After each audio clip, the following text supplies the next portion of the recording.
दोस्तों, आप ये तो मानते ही होंगे कि हर कहानी झूठ नहीं होती। कुछ किस्से सच होते हैं और कभी-कभी वो सच हमारे बिल्कुल करीब से गुजर जाता है। आज मैं आपको एक ऐसा किस्सा सुनाने जा रहा हूं जो मेरे ही दोस्तों के साथ हुआ था।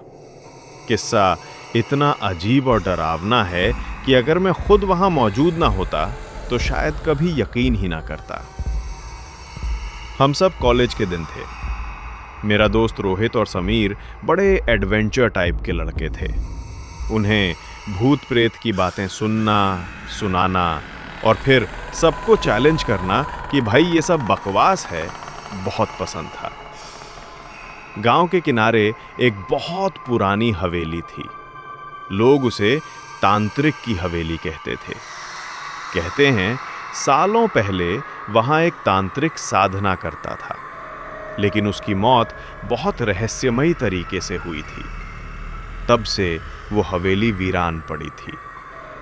लोग मानते थे कि उसकी आत्मा आज भी वहीं बनी हुई है और रात होते ही वहां से अजीब चीखें, मंत्रों की गूंज और घंटियों की आवाज आती है।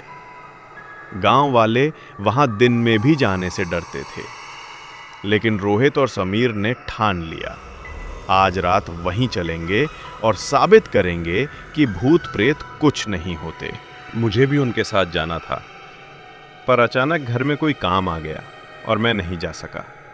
मैंने कहा, यार तुम लोग मत जाना, लोग ऐसे ही नहीं डरते, कुछ न कुछ सच जरूर होगा। लेकिन रोहित हंसकर बोला, डरपोक मत बन, कल हम वहीं से वीडियो बनाएंगे और तुझे दिखाएंगे। उस रात वो दोनों चले गए। अगले दिन सुबह रोहित और समीर में से कोई भी कॉलेज नहीं आया, न फोन उठाया, न घर पहुंचे। मुझे बेचैनी होने लगी। मैं उनके गांव की तरफ गया और जब हवेली के पास पहुंचा तो यकीन मानिए मेरे पैरों के नीचे जमीन खिसक गई। दरवाजा आधा टूटा हुआ था।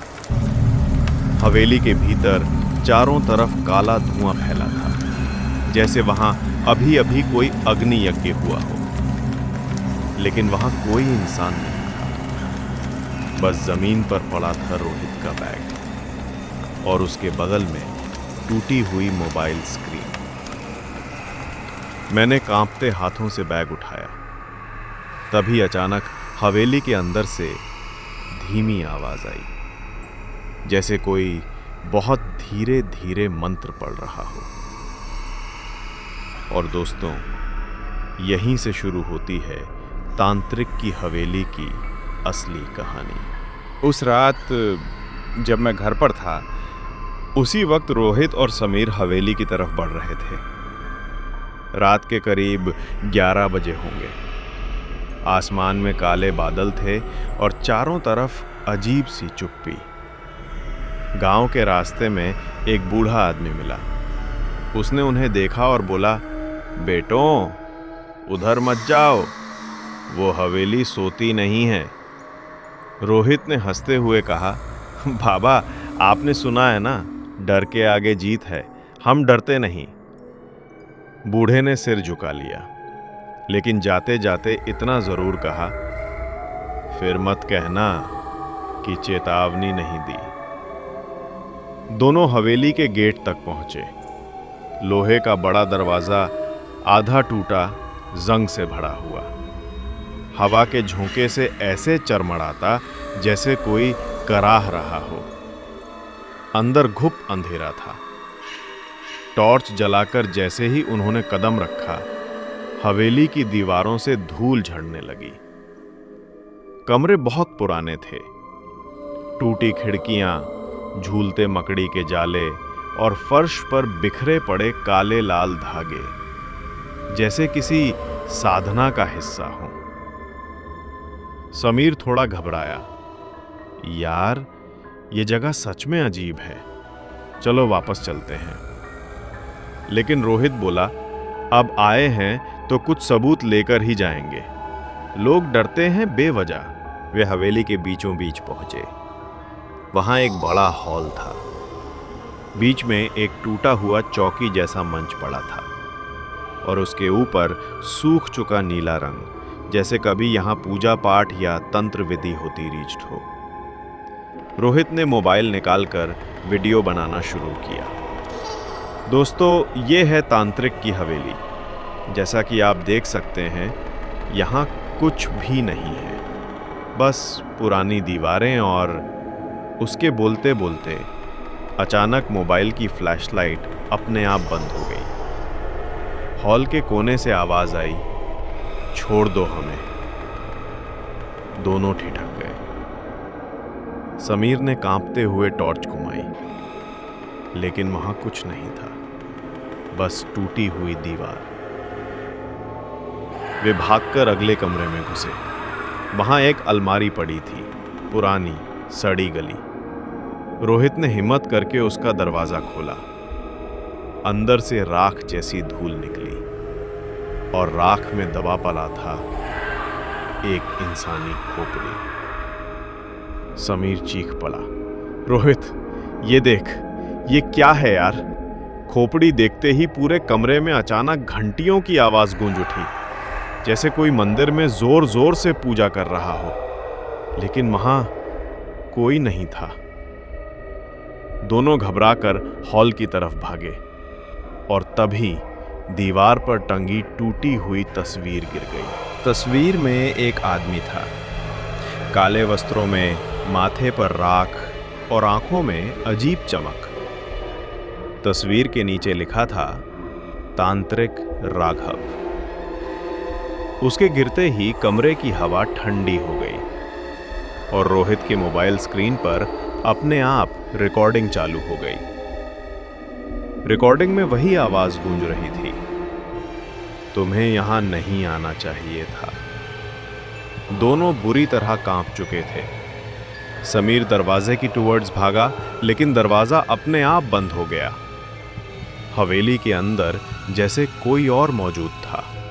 टॉर्च की रोशनी दीवार पर गई तो परछाई हिली, लेकिन परछाई इंसानों जैसी नहीं थी। वो लंबी थी, झुकी हुई, और उसकी आंखें लाल चमक रही थीं। समीर चिल्लाया, रोहित, यहां कोई है? और तभी परछाई जैसे हवा बनकर उनके बीच से गुजरी। दोनों के शरीर में अजीब सिहरन दौड़ गई। उस रात हवेली ने उन्हें कैद कर लिया और अगली सुबह जब मैं वहां पहुंचा तो हवेली खामोश खड़ी थी। न रोहित था, न समीर, बस फर्श पर जली हुई राख और मोबाइल की टूटी स्क्रीन। सुबह से ही मेरा मन घबराया हुआ था। रोहित और समीर का कोई अता पता नहीं था। न फोन उठ रहे थे, न घर पहुंचे थे। मैं सीधा उनके गांव पहुंचा। लोग मुझे अजीब नजरों से देखने लगे। एक बुजुर्ग बोला, बेटा, तुम्हारे दोस्त रात उस हवेली में गए थे ना? फिर वो लौटकर नहीं आए। ये सुनकर मेरी रूह कांप गई। मैंने किसी से कुछ नहीं कहा और सीधे हवेली की तरफ पड़ गया। दोपहर का वक्त था। सूरज सिर पर था, लेकिन हवेली के पास पहुंचते ही अजीब सी ठंडक ने मुझे घेर लिया। दरवाजे पर पैर रखते ही ऐसा लगा जैसे कोई मेरे कान में फुसफुसा रहा हो, वापस लौट जा। मैंने हिम्मत करके अंदर कदम रखा। हवेली वैसी ही थी जैसी लोगों ने बताई थी। टूटी हुई खिड़कियां, बिखरे धागे और हवा में जली हुई लकड़ी की बू। फर्श पर पड़ा था रोहित का बैग। मैंने झुककर उठाया। अंदर से कुछ कपड़े और एक डायरी मिली। डायरी का पहला पन्ना खुला था। उसमें लिखा था, हम यहां सबूत लेने आए हैं, लेकिन लगता है कोई हमें देख रहा है। मेरे हाथ कांपने लगे। अचानक पीछे से आवाज आई, कौन है वहां? मैंने पलटकर देखा, खाली कमरा, लेकिन दीवार पर 3 परछाइयां थीं, जबकि कमरे में मैं अकेला खड़ा था। मैंने हिम्मत करके अगले कमरे में कदम रखा। वहां टूटी हुई चौकी थी, ऊपर जली हुई राख बिखरी थी। राख को हाथ से छुआ तो जैसे ही हवा चली, राख उड़कर मेरे चेहरे पर आ गई और उसी पल मेरे कान में भारी आवाज गूंजी, यहां उसकी साधना अधूरी है। मैं पसीने से भीग गया, मोबाइल निकाला और रिकॉर्डिंग चालू की। लेकिन स्क्रीन पर अजीब लाइनें बनने लगी, जैसे किसी ने उंगलियों से काला रंग फैलाकर लिखा हो, तुम भी वही गलती कर रहे हो। मैं घबराकर बाहर भागना चाहता था, पर दरवाजा बंद हो चुका था। कमरे के कोने से अचानक रोहित की चीख सुनाई दी, बचाओ! मैं भागा, लेकिन वहां सिर्फ टूटी हुई अलमारी थी।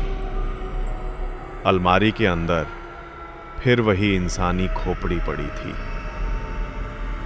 लेकिन इस बार उसके मुंह से खून टपक रहा था। मेरे पैरों तले जमीन खिसक गई और तभी मेरी नजर दीवार पर टंगी तस्वीर पर गई। वो तांत्रिक की तस्वीर थी, लेकिन अब तस्वीर में उसकी आंखें चमक रही थीं, लाल आग जैसी। और तस्वीर से वही आवाज आई, साधना पूरी होगी, तुम सब मेरे हिस्से हो। दोस्तों, उस वक्त मुझे लगा कि शायद अब मैं भी जिंदा यहां से नहीं निकल पाऊंगा। लेकिन यहीं से खुलने लगा तांत्रिक की हवेली का असली राज। उस हवेली के अंदर अब हर पल बोझिल होता जा रहा था। दीवारें कराह रही थीं, जैसे किसी ने उन्हें जिंदा दफन कर दिया हो। मेरे कदम भारी हो चुके थे, लेकिन डर और जिज्ञासा दोनों मुझे आगे खींच रहे थे। मैंने सोचा शायद रोहित और समीर किसी कमरे में छुपे हों, इसलिए मैंने हवेली के पिछले हिस्से की तरफ बढ़ना शुरू किया। वहां एक संकरी गली थी, दीवारें इतनी पास कि सांस लेना भी मुश्किल हो रहा था। उस गली में जैसे ही कदम रखा, चारों तरफ अचानक सन्नाटा छा गया। यहां तक कि मेरी सांसों की आवाज भी सुनाई देना बंद हो गई।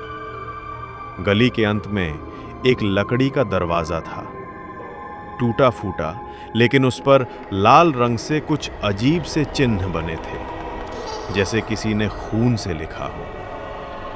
मैंने हाथ लगाकर दरवाजा खोला। अंदर एक तहखाना था। तहखाने में उतरते ही हवा भारी हो गई, जैसे कोई काला धुआं मेरे चारों तरफ फैल रहा हो। जमीन पर गोल घेरा बना था, जिसमें राख और चाक से बने तांत्रिक चिन्ह थे। बीच में एक लोहे की कुर्सी थी, उस पर जंजीरें लटक रही थीं और दीवार पर लिखा था, अधूरी साधना पूरी होगी। तभी अचानक मेरे मोबाइल में खुद ब खुद वीडियो रिकॉर्डिंग चालू हो गई। स्क्रीन पर दिख रहा था रोहित और समीर उसी कुर्सी पर जकड़े हुए। उनकी आंखें सफेद हो चुकी थीं और वे बुरी तरह कांप रहे थे। लेकिन अजीब बात यह थी, वो वीडियो उसी वक्त रिकॉर्ड हो रहा था जबकि कुर्सी पर कोई नहीं था। मैं हैरान रह गया। तभी पीछे से किसी के कदमों की आहट आई, धीमी, भारी और बेहद डरावनी। मैं पलटा तो देखा, वहां कोई खड़ा था, काला चोगा, झुका हुआ शरीर और चेहरा राख से ढका हुआ। वो इंसान नहीं लग रहा था, वो वही था, तांत्रिक राघव। उसकी आंखें सीधे मेरी आंखों में धंस गईं। उसने धीमी आवाज में कहा, तुम भी आए हो साधना अधूरी छोड़ने। मैं पीछे हटने लगा, लेकिन मेरे पैर जैसे जमीन से चिपक गए थे। उसने हाथ उठाया और मेरे चारों तरफ हवा गोल गोल घूमने लगी। मेरे कानों में चीखें गूंज रही थीं, जैसे सैकड़ों आत्माएं मदद के लिए पुकार रही हूं। मैं चिल्लाया, रोहित, समीर! और उसी पल तहखाने की दीवार पर उनकी परछाइयां दिखीं। दोनों हाथ पांव बांधकर जोर से तड़प रहे थे, लेकिन उनके मुंह से आवाज नहीं निकल रही थी। तांत्रिक और पास आया। उसके चेहरे पर एक भयावह मुस्कान थी। उसने कहा, कोई भी यहां से जिंदा नहीं जाता। जो भीतर आता है वो मेरे खेल का हिस्सा बन जाता है। दोस्तों, उस वक्त मुझे यकीन हो गया, ये हवेली सिर्फ एक खंडहर नहीं है, ये एक पिंजरा है, जहां तांत्रिक की आत्मा कैद नहीं बल्कि हुकूमत कर रही है। और मेरे दोस्त अब उसी खेल का हिस्सा बन चुके थे। तहखाने में खड़े होकर मैं अपनी धड़कनों को रोकने की कोशिश कर रहा था। तांत्रिक की उपस्थिति हर चीज को निगल रही थी। मैंने रोहित और समीर की तरफ देखा। वे कुर्सी पर जकड़े हुए थे, आंखों में खालीपन और चेहरे पर पीड़ा। लेकिन उनकी परछाई मेरी तरफ देख रही थी, जैसे मुझसे कुछ कहने की कोशिश कर रही हो। तांत्रिक ने धीरे धीरे कदम बढ़ाए। उसकी हवा इतनी भारी थी कि सांस लेना मुश्किल हो गया। उसने कहा, तुम्हारे दोस्त अब मेरे अधीन हैं और तुम भी जल्द ही मेरे खेल का हिस्सा बनोगे। लेकिन मैं तुम्हें एक मौका देता हूं। अगर सही विकल्प चुन सको तो जीवित निकल सकते हो। मैंने हिम्मत जुटाई और पूछा, क्या विकल्प? उसने हंसते हुए कहा, साधना को पूरा करना या भाग जाना। लेकिन अगर साधना अधूरी रही तो तुम्हारा भाग्य भी यहीं बन जाएगा। मैंने चारों तरफ देखा। तहखाने में कई कमरे थे और हर कमरे में अलग अलग चिन्ह और जंजीरें थीं। एक कमरे में ज्वाला की तरह लाल आग जल रही थी। दूसरे कमरे में काले धुएं से बनी परछाइयां घूम रही थीं। और तीसरे में रोहित और समीर की परछाइयां लगातार पिंजरे में फंसी हुई घूम रही थीं। तांत्रिक ने कहा, जो भी यहां आता है उसे चुनना पड़ता है। सही मार्ग चुनो या यहां सदा के लिए रह जाओ। मैंने हिम्मत करके तांत्रिक की ओर देखा और तभी समझ आया, यह हवेली सिर्फ डर और सजा देने के लिए नहीं थी। यह तांत्रिक का तरीका था, लोगों की इच्छाओं और भय का परीक्षण करने का। वो चाहता था कि लोग अपने डर का सामना करें, लेकिन अगर कोई गलती करता तो उसके दोस्त और वो दोनों उसकी साधना पूरी करने के लिए बंध जाते। मैंने गहरी सांस ली और एक एक कदम सोचकर उठाया। पहले कमरे में कदम रखा, आग की ज्वाला। मैंने ध्यान से देखा और पीछे हट गया। दूसरे कमरे में धुएं की परछाई। मैंने धीरे धीरे उस परछाई से टकराने की कोशिश की और तभी मेरे हाथ में रोहित का मोबाइल आ गया, जो अचानक जादुई तरीके से वहां से गिरा। मोबाइल में रिकॉर्डिंग चालू थी। मैंने देखा, रोहित और समीर की आंखों में उम्मीद की झलक थी। अंतिम कमरे में मैं पहुंचा। वहां सिर्फ एक गोलाकार चिन्ह था और बीच में जंजीरें नहीं बल्कि खाली जगह। तांत्रिक ने कहा, यह सही मार्ग है, अगर हिम्मत है तो इसे पार करो, वरना यही अंतिम ठिकाना है। मैंने कदम रखा। हर कदम पर दीवारों से अजीब आवाजें आ रही थीं, लेकिन मैंने डर को पीछे छोड़ते हुए धीरे धीरे उस मार्ग को पार किया। और जैसे ही मैंने आखिरी कदम रखा, तांत्रिक की छाया धुंध में बदल गई। रोहित और समीर अचानक जकड़े हुए कुर्सी से आजाद हो गए। वे मेरी तरफ भागे और हम तीनों एक साथ बाहर निकले।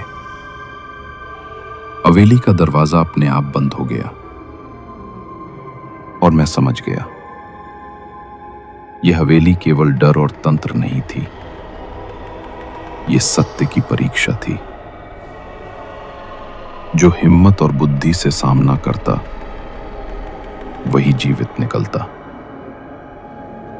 हवेली के बाहर पहुंचते ही हमने गहरी सांस ली। रात का अंधेरा अब भी चारों तरफ फैला था, लेकिन हवेली की भारी ठंडक और डर अब हमारे पीछे रह गया था। रोहित और समीर ने मुझे देखा और धीरे से कहा, यकीन नहीं हो रहा, हम सच में जिंदा बाहर हैं। मैंने भी सिर हिलाकर उनकी बात मानी, लेकिन तभी एक हल्की हवा चली और हवेली की खिड़कियों से अजीब से फुसफुसाहटें आईं। सावधान रहो, डर अभी भी आपके पीछे है। हमें समझ आया कि हवेली से बाहर आना आसान था, लेकिन याद रखना, जो भी वहां कदम रखता है, उसका डर और हिम्मत हमेशा उसके साथ रहेंगे। रास्ते में गांव वाले मिले। उन्होंने देखा कि हम तीनों सुरक्षित हैं, लेकिन हमारे चेहरे पर थकान और डर की झलक साफ दिख रही थी। मैंने एक बुजुर्ग से कहा, सच में वो हवेली सिर्फ खंडर नहीं, एक परीक्षा थी। बुजुर्ग ने धीमे स्वर में कहा, हाँ बेटा, वही सच है। कुछ जगहें सिर्फ डर दिखाने के लिए नहीं होती, बल्कि इंसान को उसकी हिम्मत और समझ से परखती हैं। घर लौटते हुए मैं सोच रहा था, कितने लोग डर से भाग जाते हैं, बिना ये समझे कि डर को सामना करना ही असली सीख है। और मैं समझ गया कि हर डरावनी चीज के पीछे कोई सच्चाई छिपी होती है। जो हिम्मत दिखाता है, वही सुरक्षित रहता है। दोस्तों, ये थी आज की सच्ची दास्तां। हवेली का डर, तांत्रिक का रहस्य और हमारी जिद, सब कुछ सच था। ऐसी ही और दास्तानें सुनते रहिए रूहानी दास्तां के साथ।